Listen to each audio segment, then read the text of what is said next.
Makeup দিয়ে কি হয়? ও তার মানে কান্না করেছিল।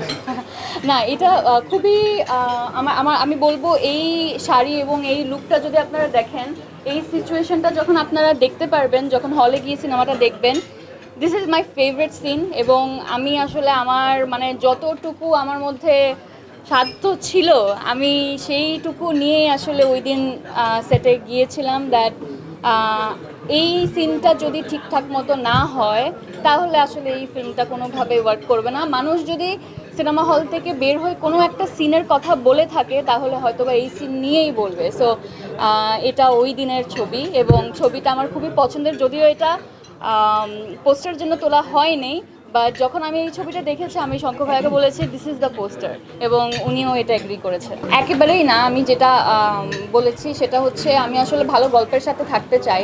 যখন যেই মাধ্যমে গল্প আসবে আমার কাছে, আমি সেই মাধ্যমে করব। আজকে যদি প্রিয় মালতীর গল্পটা আমার কাছে শঙ্কর ভাইয়া ওটিটি ফিল্ম হিসাবে বা ওয়েব ফিল্ম হিসাবে নিয়ে আসতেন, তাহলে আমি সেই ফরম্যাটে হয়তো বা এই কাজটা করতাম। তো আমি আসলে ভালো কাজের সাথে থাকতে চাই, এবং সেটা ফিল্মের মাধ্যমে আসলে ভালো, ওটিটি কন্টেন্ট হিসাবে আসলে সেটাও ভালো। আর নাটকের মানুষ যেহেতু আমি, এবং আমার শুরু এবং ভালোবাসাটুকু আমি অর্জন করেছি নাটকে কাজ করে, তো সেই জায়গাটা আমি একেবারে ছেড়ে যেতে চাই না। তবে ভালো গল্প পেলে আমি অবশ্যই মাঝে মধ্যে করবো।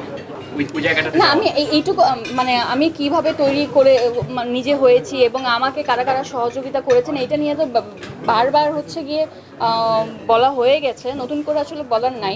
বাট আমি একটা জিনিসই এটা শেয়ার করতে চাই, সেটা হচ্ছে লাইফে অল্প কিছু চরিত্র মানুষ বা অ্যাক্টররা করতে পারে, যেটা আসলে পার্সোনালি তার লাইফে এক ধরনের ইম্প্যাক্ট ক্রিয়েট করে। তো আমার মনে হয় প্রিয় মালতী এবং মালতী ক্যারেক্টারটা এমন একটা ক্যারেক্টার যেটা পার্সোনালি আমার উপরে মেন্টালি এক ধরনের ইম্প্যাক্ট ক্রিয়েট করেছে, এবং আমি নতুন করে হচ্ছে গিয়ে আমার লাইফের ভিশন এবং হচ্ছে গিয়ে সব কিছু দেখা শুরু করেছি। তো it is a very impactful character, এবং আই এম সো ব্লেসড যে আসলে এরকম একটা হেভি এবং এত চ্যালেঞ্জিং একটা ক্যারেক্টার করার আমি সুযোগ পেয়েছি। অফকোর্স ফ্যান হিসাবে, firstly as a fan, and secondly আমি ওখানে একটা প্রজেক্ট নিয়ে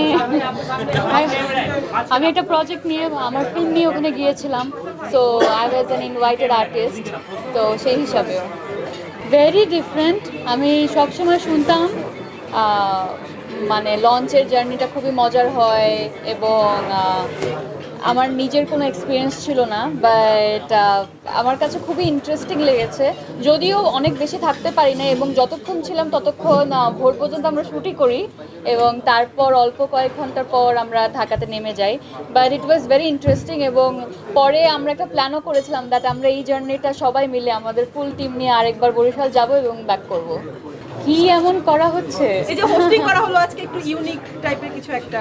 এই যে আমি আজকে এমসি হয়েছি for the first time in my life, এবং মোটামুটি ভালোই করেছি মনে হচ্ছে।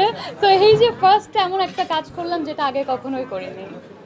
দেখেন, সৌন্দর্যর চাইতে আসলে একটা জায়গা তখনই সুন্দর হয়ে যায় যখন ওখানকার মানুষরা আরও বেশি আন্তরিক এবং হচ্ছে গিয়ে ভালো হয়। তো আমি যেটা এক্সপেক্ট করি নাই, ওরকম একটা জিনিসই ওখানে ঘটেছে। সেটা হচ্ছে আমার মনে হয়েছিল হয়তো বা ঢাকাতে অনেক ধরনের শুটিং দেখে মানুষ অভ্যস্ত, তো তারা এখন কিছুটা কম ডিস্টার্বেন্স হয় কিংবা কম ডিস্টার্ব করে। বাট যখনই ঢাকার বাইরে যাওয়া হয়, তখন মানুষের এই যে ফার্স্ট টাইম শুটিং দেখে একটা এক্সাইটমেন্ট কাজ করে, অনেক কিছু ঘটে যায় এবং যেটা শুটিংটাকে হ্যাম্পার করে। তা আমার এরকম একটা ধারণাই ছিল যখন শঙ্কর ভাইয়া বললেন বরিশাল যাব শ্যুট করতে। তো আমার মনে হচ্ছিল এই যে বরিশাল যাব, কি একটা প্রবলেম যে হবে, ওখানকার লোকজন শুটিং তেমন একটা আগে দেখে অভ্যস্ত না, তারা আসলে কিভাবে রিয়াক্ট করবে এবং আমরা শুটিংটা আদৌ করতে পারবো কিনা। বাট ট্রাস্ট মি, আমি ওখানে যাওয়ার পর এরকম ভদ্র ক্রাউড কখনোই দেখি নাই, এবং ওনারা এত ভদ্র এবং এত ভালো অ্যাক্টর যে আমরা তাদেরকে আসলে আমাদের ফিল্মে একটা পার্ট করে নিয়েছি। এবং আপনারা কিছু সিনে বুঝতে পারবেন যখন ফিল্মটা দেখবেন হলে, ওনারা আসলেই অ্যাজ অ্যান অ্যাক্টর কাজ করেছেন, এবং ব্যাকগ্রাউন্ড বলেন, ডায়লগ দেওয়ার জায়গা থেকে বলেন, তারা এত ইমোশনালি ইনভলভ হয়ে গিয়েছিল, মনেই হচ্ছিল না যে তারা ফার্স্ট টাইম ক্যামেরা ফেস করছে।